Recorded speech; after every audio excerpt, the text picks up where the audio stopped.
Yo yo yo! Welcome sa aking vlog mga katombi. So for today video, so ay share ko sa inyo kung ano ba ang aking ganap dito sa bansang Paris.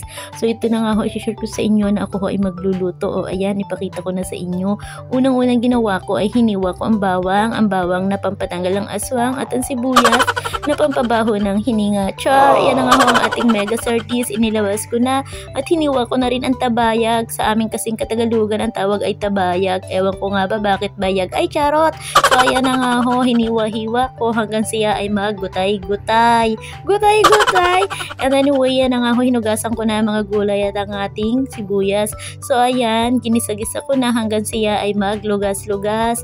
Alam mo, madali lang naman talaga magluto. Ang kailangan mo lamang talaga sa buhay ay magtiyaga. Charot!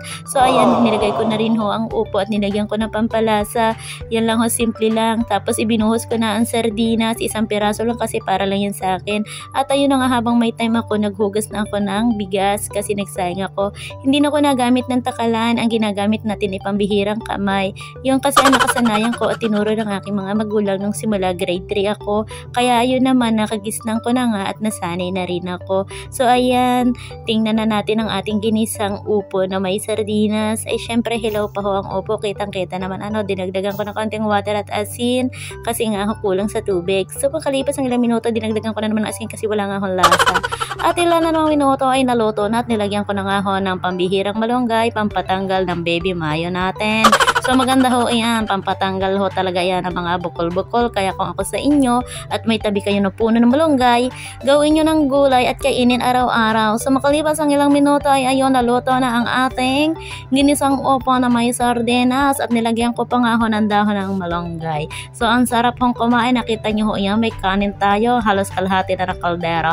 So syempre, makalipas din ulit ang ilang minuto ay nagtitimpla naman ho ako ng kape. I love coffee, nakita nyo yan, barley ho yan, maganda rin ho yan sa mga bukol-bukol. Kaya ano pang ginagawa, bili na kayo ng barley. So tinikman ko ang talap. So gusto kong lasa. So ayan na nga ho, ako ho ay gutom na. Makikita ninyo, pasal na pasal sa gutom si Bele Boy. Nako, hinimay ko pa nga't napasama ang tangkay. Ay, charot. So alam niyo, once lang ako kumakain ng kanin, ibig sabihin ho, isang beses lang ako kumakain ng kanin sa maghapon, sa magdamag. Kasi iniwasan ko ho talaga yan para sa aking mayoma. So ayan na nga ho, naghimay-himay ako ng bawang. Napakahirap talaga maghimay ng bawang, pero kasama yan sa buhay.